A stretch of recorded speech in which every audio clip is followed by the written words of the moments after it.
I'm Mark Caro, and welcome to episode 100 of Caropop. Ta-da!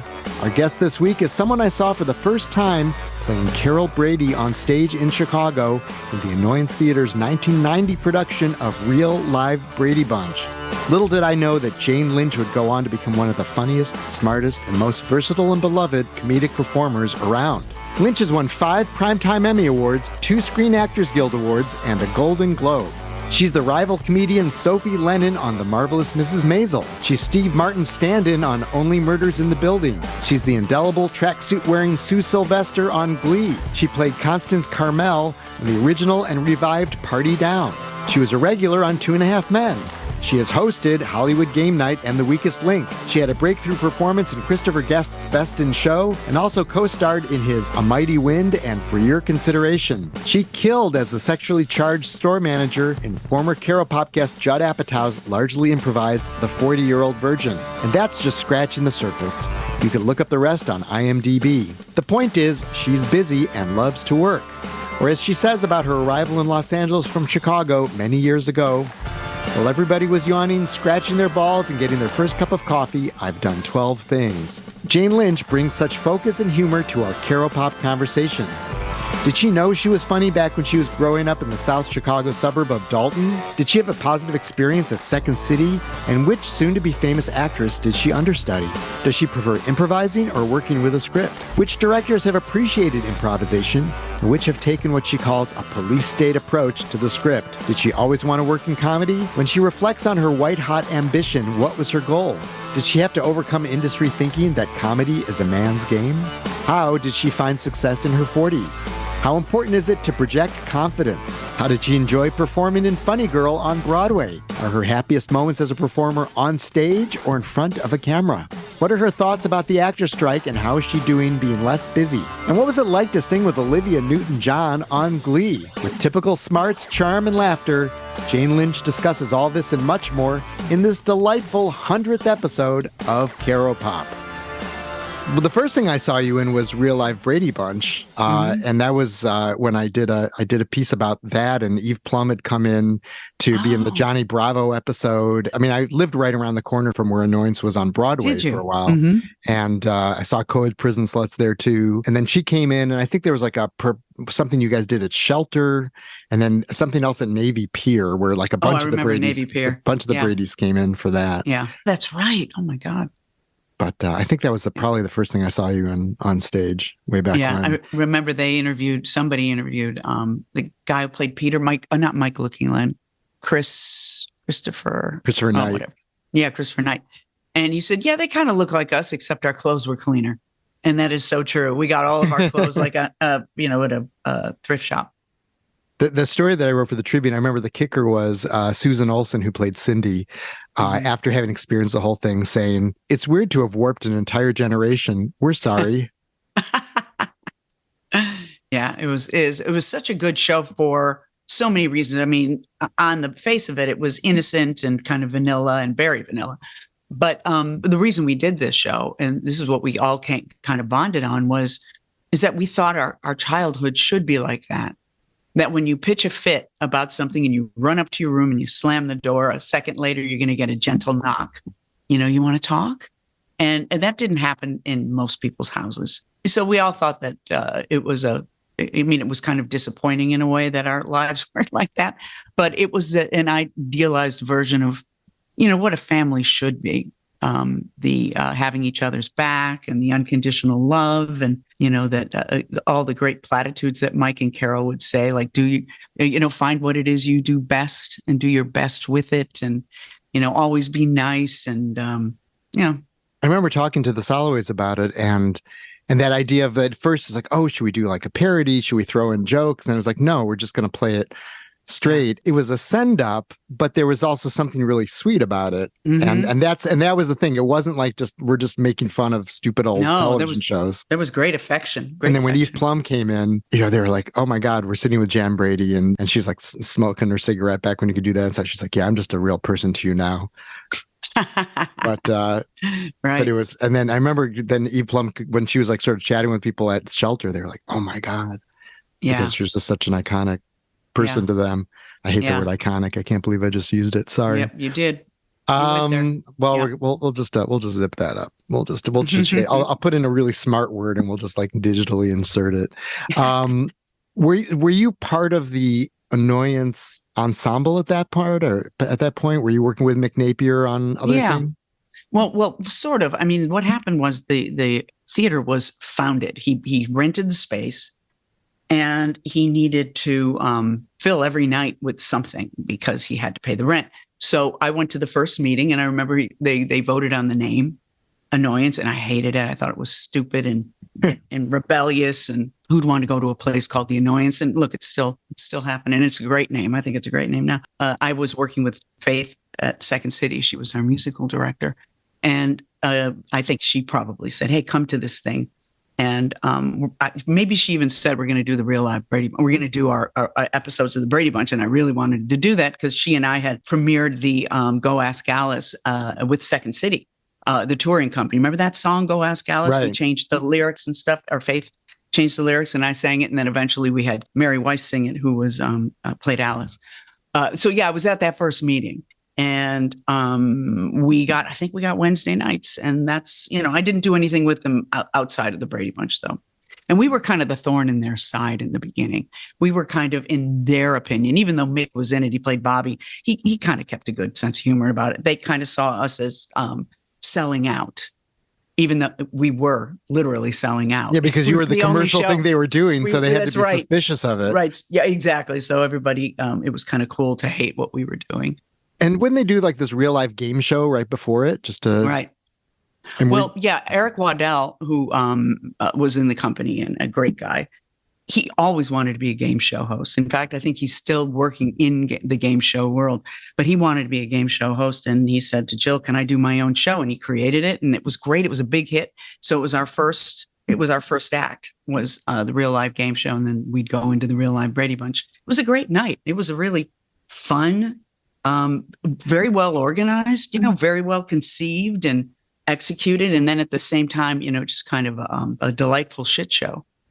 So little did you know that was setting the path for you to be doing game shows later in life. I had no idea. Yeah. I hosted it once when Eric got sick. Did you like it? Did you think, I'm going to have to? No, I never wanted to do it. It was never something that I said, I need to do this. Yeah, that kind of came out of nowhere. In fact, I've never connected the two experiences before in my mind. So thank you for doing that. You're welcome. That's what we're here for. Connecting the dots. Yeah, I didn't know that I was going to love hosting game shows. Did you watch game shows as a kid? Mm-hmm. Yeah. Match Game. I like the ones with the celebrities. Right. I like Brett Summers and Charles Nelson Riley and Richard Dawson. I loved that. I loved that they were basically drunk through the whole thing. I didn't know, of course, at the time that they were drunk, but they would shoot like 6 a day. And by the 6th one, they were all toasted. But they were fun together. And Richard Dawson was kind of the outsider. He was odd man out. He didn't like them and they didn't like him. I went down the rabbit hole on YouTube once on Match Game and got all the dirt. Right. And then he had Family Feud. So he moved into the hosting thing from being the featured. Happy. He was sort of like the Paul Lynn of Match Game, like the featured he was. guy. He was. Yeah. Yeah. I didn't watch Hollywood Squares much, though, but I did like Match Game. And I'd watch other one. I remember Baffle. I remember Password. I remember Password. Yeah. The password is. What point did you think to yourself, I want to be on stage? This is like something I want to be doing as, I mean, it doesn't have to be as a profession, but just like I'm comfortable doing this. I remember going to see a play at the high school when I was very young. I was so young that the memories kind of like threw gauze. And I remember being in the gym, and I was I don't know where I was sitting, but I remember the lights go down and then the lights came up and it was a whole different world. And people were walking around, talking to each other. And I was entranced by it. I forget what the story was, but I remember there was somebody acting as a bird in a cage. And I wanted them to let the bird go free. And I was so invested in it. And I loved it so much. I just remember that and the magic of the lights being out and then the lights coming up. And it's a whole different world. And you're carried away. I saw Oklahoma on Broadway and they kept the house lights up. You can't suspend yourself into a show, to suspend your disbelief and lose yourself. It's like keeping the lights on when someone's sleeping. You can't do it. And they did it. And it was a big hit. So obviously they don't care what I think. Why did they do that? I don't know. I don't know why they did a lot of things in that production. I was, and one of the, I wanted to leave. I wanted to leave at intermission, and I don't leave very much, but I couldn't because the house lights were on, and everybody, you could see, you'd notice if somebody left. And that was an intentional artistic choice. Oh yeah, it was like someone was falling down on the job there. Yeah, and there was a show at Steppenwolf too lately, just recently, like in the last 5 years, where they kept the house lights on.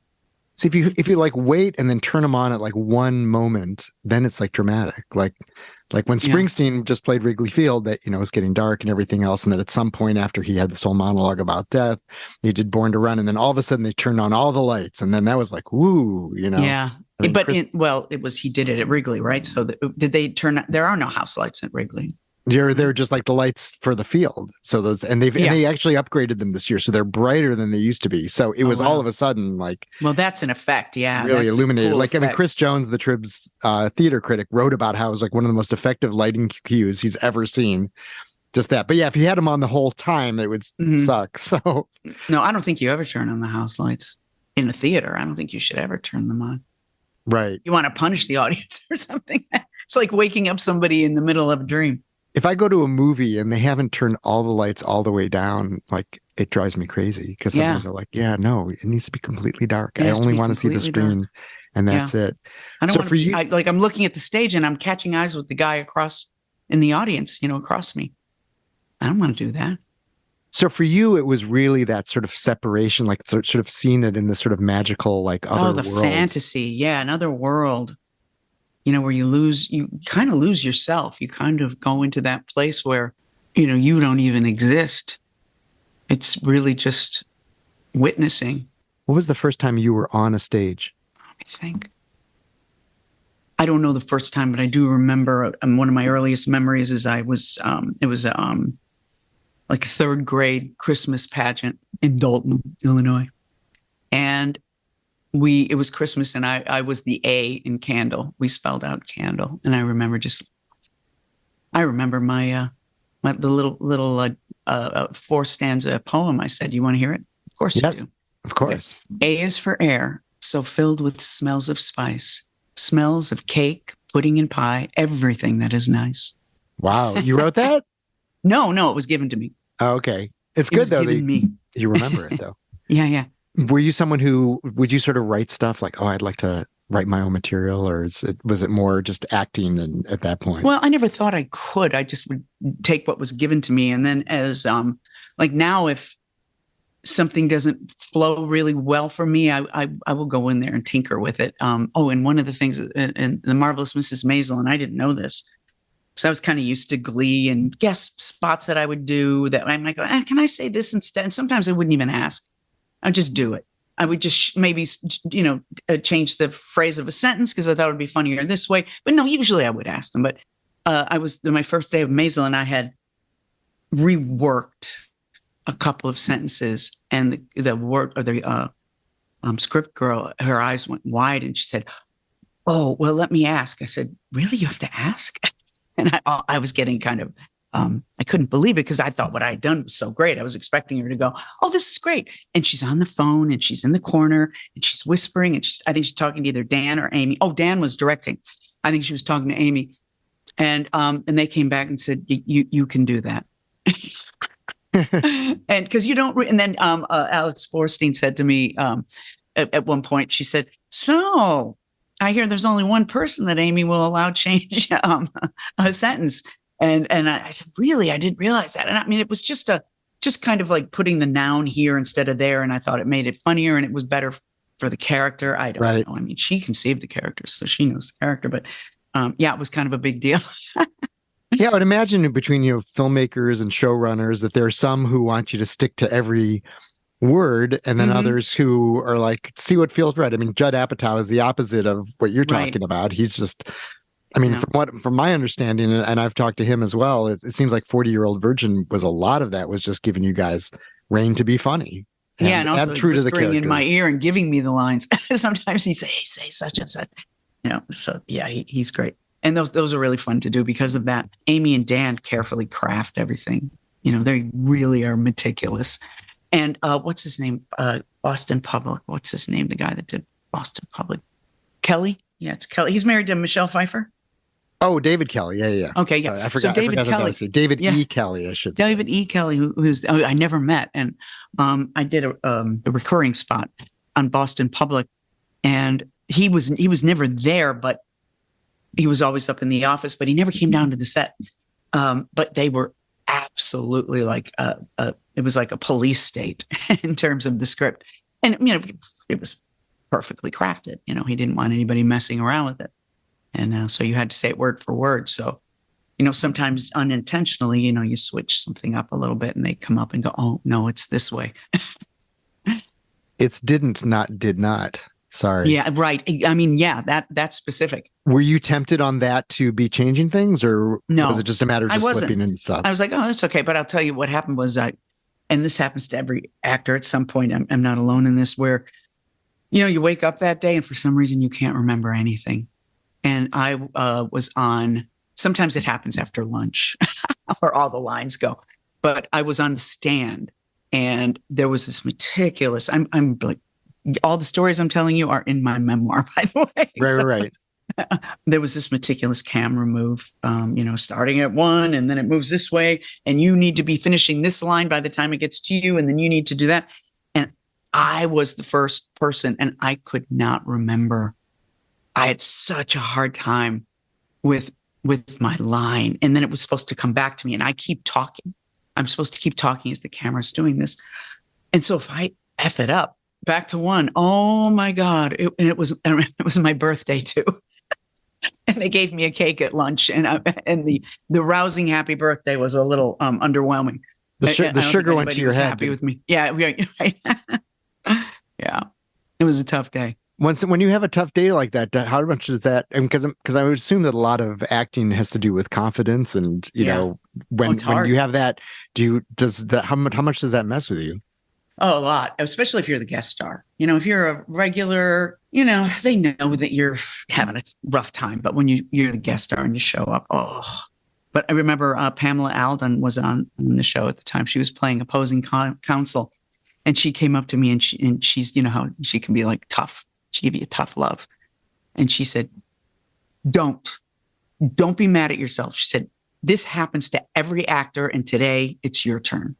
Right. So that made me feel better. That helped. Next day you were fine and didn't have a lot of lines after lunch. Yeah. Well, I think that was it. I think it was one day. It's one of those things where, you want to show up and hit it out of the park because you're only there for one day. So when you started, you did a lot of scripted work and then also a lot of improv. Did you sort of have a feeling one way or the other of which way you wanted to go? Or was it like, I'm just going to do everything I can? Well, I do everything I can, but I mean, I preferred scripted because I didn't have any confidence in myself. Improvisationally, I saw it as being really hard, and it gave an extra helping of stress to my day, knowing that we're going to improvise. And it always ended up fine. I wish that there was a way I could go back in time and say, it's going to be just fine. You're going to be fine. You'll know what to say. You'll know what to do. But it stressed me out so much. There's a guy, Kyle Bornheimer is a wonderful actor. He was in Angel from Hell, that short-lived series that I did with him and Maggie Lawson and Kevin Pollak. He's one of the funniest people I've ever met. And he said to me, I hate doing comedy. I said, what? You're so good at it. What are you talking about? He said, I'm so afraid I'm not going to be. And I thought that was just crazy. And then I thought to myself, well, I know exactly what he's saying. I do the same thing to myself around improv. And did you always think of yourself in terms of comedy as opposed to just in terms of acting and whatever that entails? I just wanted to get the next job. And sometimes it would be, like I played a doctor on Party of Five, or I played the coroner on some short-lived series. A lot of lab coat roles. I did whatever, would come my way. I just loved working. I loved doing it. At what point did you realize you're funny? Probably in, grade school. There was nothing better than, saying something and people laughing. And, we appreciate humor in this world. It's a great thing when you're feeling insecure and not seen or trying not to be seen. Or when you're a kid, you're trying to figure out a way to go, not to be bullied and not to feel embarrassed or shamed. And being funny is a really good thing to find out you can do. So like when you have like family get-togethers and stuff, were you the funny one? Good question. Yeah, probably. But I mean, I didn't try to. And I don't think it ever, I remember every once in a while, my mom would say, "Oh, Jane, that's so funny." But people weren't, it was mostly like people outside our 5 Lynches that lived on Sunset Drive in Dolton. Like when other relatives would come over and go, "Jane's so funny." And I would be, "Oh, well, my own family doesn't say that to me." When you joined Second City, what was your thinking in like doing that kind of improv / sketch comedy? Because it's not obviously totally improv, but I was terrified. I was absolutely shocked that I got cast. It was one of those things. I was auditioning for everything the way we do in Chicago. Before you become equity, you have to do general auditions, like at the Goodman. Who else had them? The Northlight had generals. Body Politic had generals, and you had to call them. And Second City had generals as well, and you had to call them, and it would be busy, busy, busy. So you just have to put them on speed dial. Call, and then it would ring. Oh, and you'd get a slot. And so I got a slot at Second City. It was, just me kind of spreading my net. I didn't think for a second that I would get cast there, and I did. And when I got the call, I was excited and then terrified in the same moment. I didn't enjoy the audition. I didn't think I was very good. How do you audition for that? Improv games. I'm going to give you your first line of dialogue. Yeah, you 2 people go up there, and now you join it. And I'm going to give you a location, and they just want to see how you improvise. Had you trained in improv at that point, or was it no? You were improving on your improv. Yeah, I was improving on my improv. And you were in the touring company. I was, yeah. I didn't get on a stage, but I did understudy. I understudied Bonnie Hunt. Yeah, I think she's the only one I understudied. Yeah, and I went to Joyce Sloan. I would go up to her from time to time because it was told, it was like if you want to be on a main stage, you got to go into her office from time to time and tell her, you want to be on one of the stages. Say, I just want to let you know I'd like to be considered. And so I was told that's what you do. So every couple of months, I'd go into her office. "Hi, Jane. Hi, Joyce. Yeah, just wanted to let you know that I'd like to be considered for one of the stages." "Okay, great." And then once she put down her glasses and she said, "Jane, you will never be on a stage. I just have to tell you, you're not going to be on a stage." Now, I don't know that if she was in a bad mood, or if it's something that it was really bothering her that I was coming in. I don't know what happened, but it destroyed me. And then the next day I was cast in a reading at Steppenwolf. I had auditioned for like a reading, and it wasn't even at the Steppenwolf Theater. It was at some person's house. I was smart enough to see, I'm being pushed elsewhere. So whatever pain I felt over that kind of stark denial kind of went away, because I saw, maybe this is where I should be headed, is to doing plays. Was it ultimately a positive experience being at Second City, or really more of sort of like you paid your dues and took your lumps and moved on? Well, the fact that it wasn't a positive experience is nobody's fault but my own. It was my own resistance, my own fear. It was not a positive experience. There were moments that I liked it. But, I was just, kind of emotionally and mentally just on the edge, feeling I was afraid all the time. I was afraid of getting fired. I felt like nobody liked me. I was going through that stuff that most people go through in junior high. I had so much going on inside of me that it couldn't be a good experience, and it's not the fault of the experience. What was it like understudying for Bonnie Hunt? Well, great. I really loved her stuff. I really resonated with her stuff. I thought she was brilliant. I love doing her stuff. I watched her. I basically, copied her. I copied what she did, and I was a pretty good mimic. So I loved doing that. I loved stepping in for that. Although again, my insides were so turbulent that it wasn't enjoyable off stage, like in backstage, but it was really fun when I was on stage. By the way, I think we have a mutual friend from that period. She lives a few blocks from me, Barb Wallace. Oh yeah, I love Barb. I think I might have. Barb and I Tom. did. Yeah, I think Barb and Tom. I think I did go on for Barb too, and her stuff too. I resonated with her stuff. Yeah, I love Barb. She's great. She was great. She was always, at the time, because I was in such turmoil, you look for the port in the storm, and she will. And although she's not like touchy feely, oh come to mama, she was always kind and always generous. Like she would do an improv scene with me when nobody else would. Yeah, she's like that. She's a good, kind, generous person on or off stage. So yeah, she is. At what point did you feel like you'd shaken that turmoil of this period in your life? Yeah, I think when I got to LA, I was really happy. And also I got sober. That probably has a lot to do with it in connecting the dots in retrospect. I moved to LA and I got this adorable little Spanish, like 1-bedroom apartment in a Spanish building that, looked off into the Beechwood Canyon and the Bougainvillea. And it was just so California and so Hollywood and so wonderful. And so different from Dolton. Oh, so different from Dolton.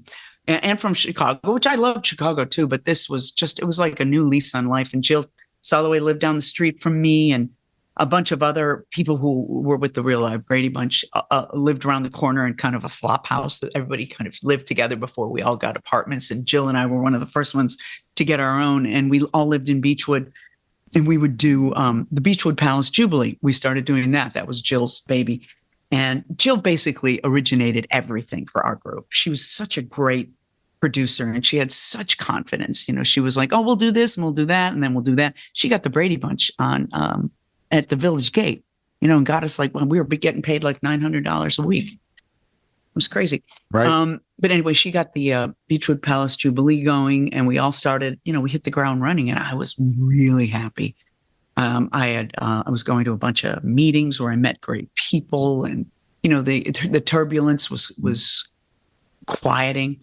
I felt confident of my own creativity and my own ability. And I started doing commercials, and I was doing voiceovers. I loved that. And every once in a while, I'd get a guest spot on TV. And I was driving a little red Golf, and a Volkswagen Golf. And people would say they'd like see me zipping up Beechwood Canyon going, where's Jane off to? Because I was always doing something. Well, everybody was like, kind of yawning, scratching their balls and getting their first cup of coffee. I had done 12 things. How was the voiceover? Like, how much did that kind of sustain you during all this too? Because that could be like a really nice sort of bread and butter thing. Yeah, it was great bread and butter. It's the middle class voiceover actor doesn't exist anymore. You're either like scraping your nickels together, or you're making a ton of money. There's no middle. That's like with the middle class in this country.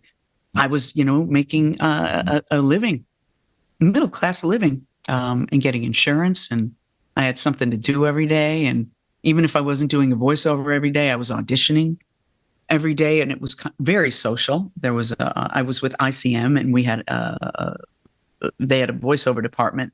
That was what they call scale. It wasn't celebrities. And we'd all show up there every day and sit on the couches and wait for Jeff, our agent, Jeff Danis, to pull us into the booth, and we'd audition. And it was so much fun. And then every once in a while they'd say, hey, you got a booking. You got to go to this studio out in the, in the Valley, and you're going to, do some voiceovers for Safeway. It was a great life. And you're someone who thrives on being busy. I do. I'm not so busy, but I'm less busy these days. I'm actually happier to be less busy. But yeah, I loved moving and grooving, being in the flow.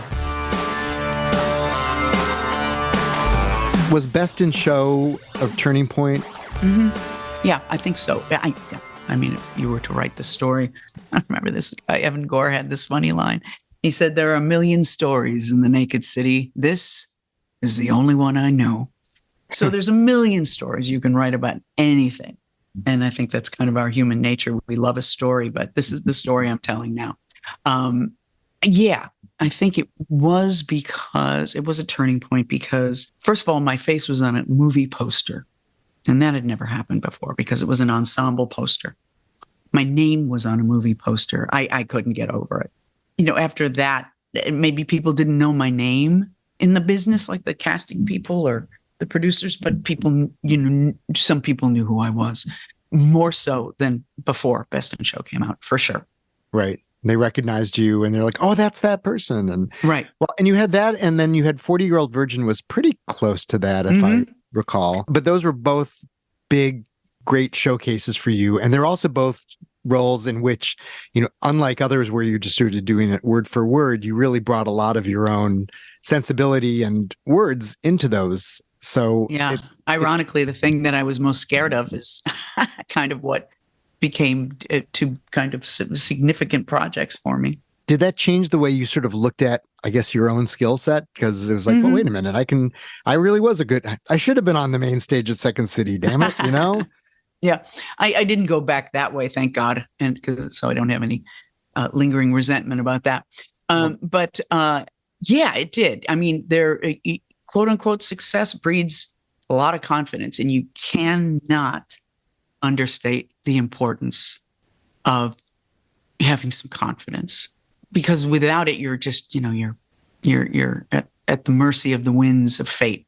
But when you have, some success under your belt, however you define success, it creates confidence. And I think it's kind of what separates the wheat from the chaff is confidence. Well-earned confidence, not overconfidence or Dunning-Kruger syndrome. But yeah, where you could say to yourself, yes, I can do this. And it's not yeah, I can do this. And they're all assholes for thinking I didn't, but just, yes, I can do this. And then that becomes, I think that's attractive to people who are looking to hire you. You don't want to hire somebody who's, I think I can do it. You want someone who exudes, maybe doesn't necessarily say the words, but exudes, yeah, I can do this. Yeah, I can do that. Yeah. Oh, okay. That it's just much more attractive. Well, and it's also not a front you're putting up where like inside you're like, I don't know. It sounds like you at that point, you really felt like I could do it. Like I really can do it. I'm not just going to say that to go with bravado in this situation. Yeah, exactly. Yeah. It sounds bravado. It's just I'll give you my best shot always. And you can smell that on somebody. Right. And also this wasn't your 20s. I mean, you were sort of, a little older at an age where people sort 40s. of, there's a lot. Yeah. And there's a lot of feeling of, anyone, but women in particular, like, oh, I'm not going to be looked on well in Hollywood at this. And none of that mattered. None of that mattered with you. I mean, no. you probably had to fight through a lot of stuff that we don't know about. I didn't. Maybe I didn't know about it though, but I think it's different now, Mark. I think that was a thing that, like say in the 80s and the 90s, and you turned 40, and I think that was a thing. You were considered no longer the fuckability, I guess, factor. And that used to be a big deal in casting women. And it's not so much. I mean, the English have been that way since they started doing television and film, right. Where, you could see, I'm not going to mention names because then I'm saying that they're ugly, but you can see normal looking women in lead roles. And I think we do that now. I think because we're kind of very much, I think, in a golden age of especially television. There's such great content. And I think that that whole being 40 is over the hill for a woman is a thing of the past. And, good riddance. I'm glad to see that. Right. I just talked to Sally Potter, the filmmaker who just released her first album at the age of 73. Yeah. Oh my gosh. And she's just like, yeah, I don't look at the calendar. It doesn't mean anything. This is what I want to do now. And then she's got like another album in the works and then another one. Wow. And then also another film she wants to make. That's just incredible. Yeah. It is. Yeah, you don't look at a calendar. That's really just such a smart thing. People my age are retiring and I'm still trying to figure it out. So on one hand, it's annoying, but on the other hand, it's like, if you're still trying to figure it out, then maybe that's keeping you young in some way because you're still in the game or trying to be. Yeah. Yeah. Do you feel like you're still trying to figure it out or you feel like you figured it out? I don't try to figure things out anymore. What I can say about my current state is that I don't have that white hot ambition that I had back when I was driving up and down Beechwood Canyon Drive with, my red Volkswagen. I feel, less and less inclined. I don't live in LA anymore. I'm less and less inclined to go into LA for anything, except what did I do? I went for a doctor's appointment the other day, and I'm trying to get all my doctors up here now, so I don't have to do that. I was in New York for 6 months doing Funny Girl, and that was really hard to be away from home. And I won't do that lightly again. I will really consider before I take a job out of town. And I'm not taking the single gigs anymore that I would do for fun. And yeah, I don't know that I'm even being offered a lot of them. It's almost like when I said to myself, I don't want to do this anymore, they stopped asking me. But yeah, I'm more inclined to stay at home. So when you refer to that white hot ambition you had, Yeah. What was the white hot ambition? What'd you want? I wanted to show up at a job every day. Like I wanted a series. I wanted to settle in. I wanted to make a lot of money. I wanted to know I had a job, and I loved my job. Like I loved being in front of a camera and playing pretend. I loved it. So I wanted to do that. I wanted to secure something so I could do it every day. Right. That's what I was running around for. So what I ended up doing was a lot of gigs, which I love that too. But always the brass ring for me was like when I did a guest spot on Dharma and Greg. And I remember being at the reading going, oh God, they're so lucky they get to do this every day. They get to drive to, whether it was Warner Brothers or Paramount, and they have a parking space, and they could get their coffee at the Starbucks on the lot. And then they walk into their dressing room and, they do their thing, and they don't have to worry about, hustling. And then again, I did enjoy hustling, but I really wanted that stable job. So was Glee like the fulfillment of that? Like when you got the Sue Sylvester, you're like, okay, that's my ambition. Check it off. Oh, it was. I was so happy. It did not escape me that I actually got what I wanted. I was very grateful. In fact, I wanted them to use me more. I felt, every once in a while, I would have just a couple of scenes in an episode, and we were shooting 2 episodes at the same time, and I had the exact same lines for 2 different episodes. And kind of, Schuster in my office now, something like that. and so I emailed Brian the last season, and I said, listen, we've got a few episodes left. I'm bored. If you can figure out a way to use me more, that would be great. And he did. I had my head shaved. I had to dress up as a skunk. I became like Pepe Le Pew. He gave me the craziest, most fun stuff to do. And I'm so grateful to him for that. I had a great last 4 episodes. Did they come to you at some point and say, hey, you're going to do a physical with Olivia Newton-John? Or? Yes. That was just like crazy. Yeah, that was a dream come true. Ryan and I bonded on our love of Olivia Newton-John. And yeah, I just loved her. Just loved her. So did her getting cast come out of that? Or was it just sort of like, hey, we just happened to come up with this? And well, I think it came out of that. I remember our first Glee party. We were at a steakhouse, and the show had been picked up, and they gathered us all for a dinner. And the songwriter, Olivia Newton-John's songwriter, who wrote Hopelessly Devoted to You, and a bunch of B16, a bunch of her songs. He was there, and I forget his name. His name is John something. He's an Australian songwriter. And Ryan knew him and said, that's him. And we went over and introduced ourselves and said, we're doing this show. Do you think Olivia would do it? And he said, yeah, I don't know, but she loves to have a good time. So why don't you get a hold of her? And he gave us her information. And then Brian probably used that to contact her, but it didn't happen for a couple of seasons. John Farrar.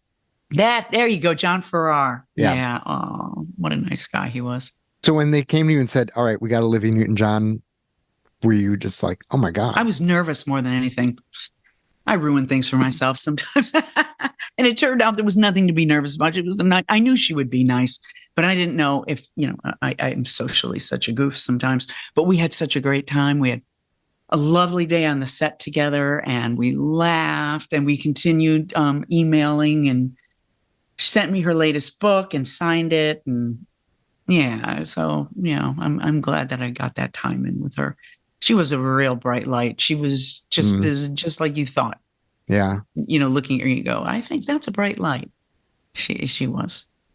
Were there other people you were nervous to meet or act with? Always. Meryl Streep, I was out of my mind. I was so nervous. I used to walk up and down. I stayed at the Empire Hotel in New York, and I would walk up and down 8th Avenue running my lines. And it was a nervousness that I would like go up on my lines with her. And I made it really hard on myself. And then it worked out. It didn't happen, of course. Yeah. You were fine. I was fine. Tell me about also being back in New York, aside from, the being displaced from home when you're doing Funny Girl. What was sort of the charge like of being on stage after having done so much, stuff on screens for so long? Oh, I loved it. I loved the rehearsal process. I love hanging out with actors. There were really frustrating things about Funny Girl, that production, but the act of doing the theater and the relationships with my fellow actors, in particular, my poker ladies, Deb Cardona and Tony DeBono, who I'm still very close with, and all the other actors, just was a delight. There's something really special about putting on a play together and putting on opening a play on Broadway. It defies definition, because it's just so special and so electrifying. And so I love that. Love that. What was frustrating about it?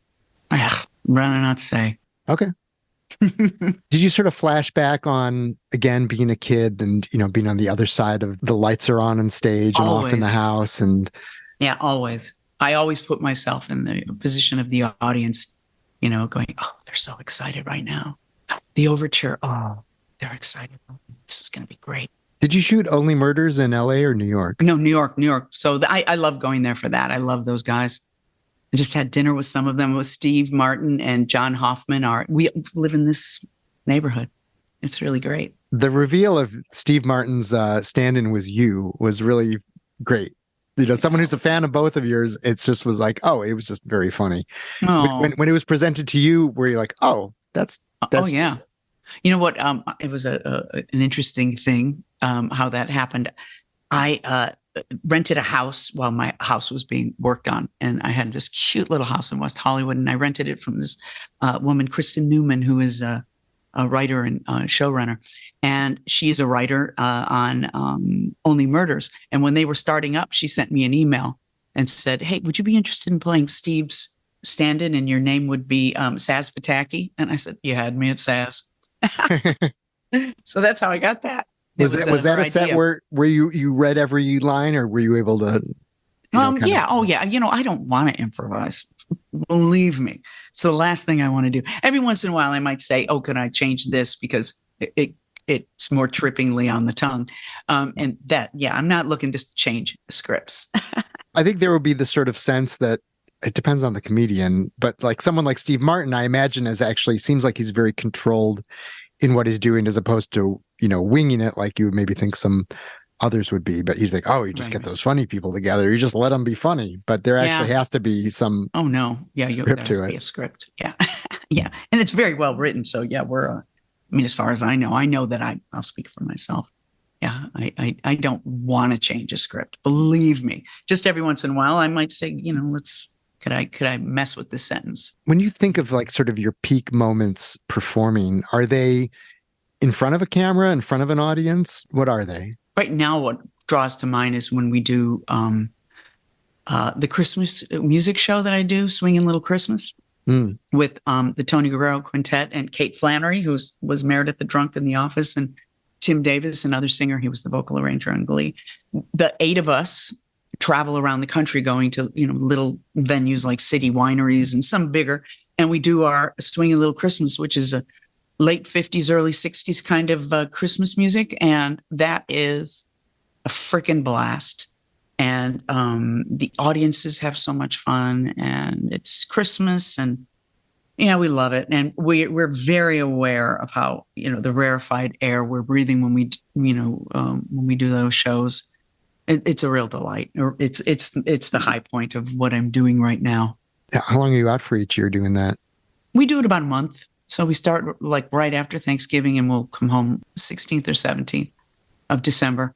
And so that's actually less than a month, like 3 weeks. And we basically, rent a van. We fly sometimes, but we're really on the road doing our thing. That gives you more joy than just about anything at this point. Yeah, it does. It does. What is it about that? It's about the music. It's the band is so good. And it's our 3-part harmonies are such a joy to do. Just so much fun. I love nothing more than singing with a group of people, whether it's a choir group, which I still do occasionally, a Mighty Wind, when we did a Mighty Wind, especially when we toured with it, and then singing with Tim and Kate and with those guys behind us. Nothing better. It's so, the harmonies are so tight. I love 3-part harmony. I love any harmony, but the Roaches, are such a, in fact, we do the Alleluia chorus and basically ripped it off from them. Yeah. They have a great Christmas record too. We Three Kings. Oh, really? Yeah. Oh, I didn't know that. I think it's from like 1990, something like that, but check it out. Okay. That'll be like the intersection of everything you love. Yeah, exactly. Christmas music, 3-part harmonies, and the Roaches. In terms of film and stuff right now, you're probably kind of stuck. Do you have like things that are just kind of all lined up for when the strike ends? No, I took the summer off purposefully, so that worked out for me. But no, and I don't ever have things lined up. My life seems to be, can you be in New York next week to do this? Can you go into LA and do this? I don't have like projects stacked up. And there's like Marvelous Mrs. Maisel or Party Down. They didn't have anything like about to shoot when this was all happening. No, because you had sort of new seasons of each. Maisel is over. Yeah. And Party Down, we haven't. We don't know if we're getting picked up for another shot. It was fun seeing you and Maisel playing a game show host again. Right. And Isn't then it funny? The game show stuff, it's not scripted, but I imagine that's still on hold too. I don't know. That might be a different contract, but I mean, I'm not doing it. We've done all of our weakest links for, could be for 2 years. I don't know when we'll get picked up again, but yeah, that's not like they're waiting for us, but I don't know if that's the same contract. Do you have like dreams of, doing Jeopardy or Wheel of Fortune or bringing back Password? Do you have like game show aspirations beyond what you've already done? No, not that I would say no to them, but I don't have any aspirations. I feel like the game show thing again is like something that totally takes advantage of your improv skills. Even though almost everything is on the teleprompter or in my ear, there does need to be, and where I learned how to do this was doing home television shopping in the middle of the night, was being good on my feet for that kind of stuff, being able to adjust and kind of keeping the proceedings under control and keeping them moving in a certain direction. I did home shopping in Chicago and in Glenview in the middle of the night. I was the middle of the night person, and we took live phone calls. So you can imagine the phone calls that would come in the middle of the night. It was called America's Shopping Place, and it was in the 80s. And, we'd be given an item, in a notebook and maybe 10 qualities of that item. And we'd have like 7 or 8 minutes to riff on it. And, you had to fill that time. You couldn't just stop and look into the camera. And you'd have a co-host and you'd, kind of riff back and forth. And it was really fun. I really enjoyed it. But they were trying, and this is in my book too, I hate to repeat myself, but they were trying to replace me the whole time. I was the only one who would come in the middle of the night, and they would audition my replacements on air with me. And I would be helping them, like, oh, stand over here and now look over there. And they wanted me out. I was not your typical. I think they wanted more like a model type, not like. So you were you were more cooperative with them than you were with like Ms. Maisel. I was happy to have the job. I was still cooperative with Ms. Maisel, but I wanted the job. I was like, whatever you want me to do. Yeah. No, I was thinking of the scene where the episode where Miss Maisel's warming up the crowd, and it's like, this is a little bit too funny. What are you laughing at? So right. What's competitive? So funny? Yeah, no, she couldn't stand that. In general, and that's sort of showing comedy from like an earlier generation. Did you have sort of ingrained in you for a while that sense that comedy is like a man's game? No, I didn't. I never noticed that it was sans women. I didn't really know. I didn't make note of it. Like, probably at the time, Rosemarie was the only like really funny woman on a television series that I would watch, from the Dick Van Dyke Show. But I never clocked it. I never thought to myself, oh, there are a few women. How am I going to do this? I never really looked at it that way. Yeah, I know other people have different feelers that way. I just didn't. Right. I mean, like Second City started off, it was more male, and then they eventually became sort of equal on that. But it was probably when you were there, it was still probably more like 4 and 2 women instead of 3 and 3. Men. Yeah, 5 and 2. I think it's 3 and 3 now. Yeah. And then again, working with, Soloways and doing all that, it was very much not that, of course. Yeah, a lot of women. So yeah. Map out like the next 5 years, what happens in them. I don't map anything out. I have no desire. I never did. I never had goals. I was always really just kind of in the moment. How do I get this? Oh, if I go there, I'll get that. I'll do that. And then I'll do that. And not even I'll get that. I didn't even have that didn't factor into why I did things. I'm just kind of impulsive. And I would pretend to have goals. Like, what are your goals? Oh, well, because I thought you should. But I didn't, and I don't. Are you concerned about the strike, or you think it'll be fine? A little bit. I'm a little less concerned, and I don't know exactly why right now. I think ultimately greed is so strong in our culture that they would starve us out. And I think if the writers were up alone by themselves, they would starve them out. They even said that. They said, we're going to wait till they start losing their homes. And I don't think for a moment that was like exaggerated. I think that's the plan. And then when we joined them, it complicated that. But yeah, I think the greed is just so strong. The bottom line dollar is so in our culture that even really nice people think it's cool. What have you been able to do more of that you maybe didn't have time to do before when you were just busy? Well, I've really become intimate with my bird feeder and the population of critters. I can sit and watch them for hours. The many different birds, the chipmunks, even the rats that come in to eat some of the bird feed that's fallen on the ground. Have you named your critters? No, I haven't named them. And it's funny, every once in a while, not every once in a while, often a squirrel gets in there because I can't figure out where to put this thing where a squirrel couldn't get. So every once in a while, and I start policing nature.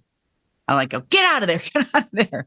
And so I've been trying just to allow what happens to happen, and kind of deciding what if anything, I should do about the rats that come in. I don't want them breeding and then coming into my house. Well, yeah, the nature, the entertainment nature will never be replaced by AI. You'll always have the actual, hopefully you'll have the actual squirrels and even the rats. So it's really great to talk to you. I talked to you for the Tribune a long time ago, but it's, fun to watch your, work and your career and everything else. I've always just enjoyed it so much and felt like you were one of our own. When you see someone early and then you kind of watch them develop. You have this feeling of ownership about them. Not that I own you, but that's nice. like you're the home team. And I told my my older daughter that I was talking. She's like, "Oh my God!" Thank you. All right, take care. That's a wrap on episode 100 of Caropop. Thanks so much to Jane Lynch for being my special guest. You can watch her in all sorts of stuff that you know about and some that you don't. Go to janelynchofficial.com for information about her and her work. The site also lists the itinerary for her Christmas concerts this year. The tour starts in Hanover, Pennsylvania on November 30th and includes 3 nights at Joe's Pub in New York City, December 1st through 3rd, 2 nights at Boston City Winery, December 5th and 6th, and 2 nights at the Rouse Center for the Arts in Crystal Lake, Illinois, December 9th and 10th. Also, pick up her album, A Swingin' Little Christmas, which, like the concerts, features Kate Flannery, Tim Davis, and the Tony Guerrero Quintet. Follow Jane Lynch on Twitter at Jane Marie Lynch and Instagram at Jane Lynch Official. Caropop is produced by Chris Swake, who does his job with glee and is never the weakest link.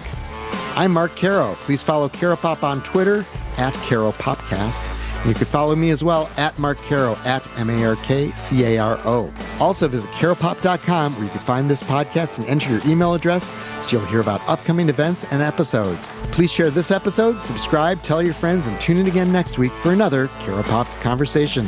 Thanks.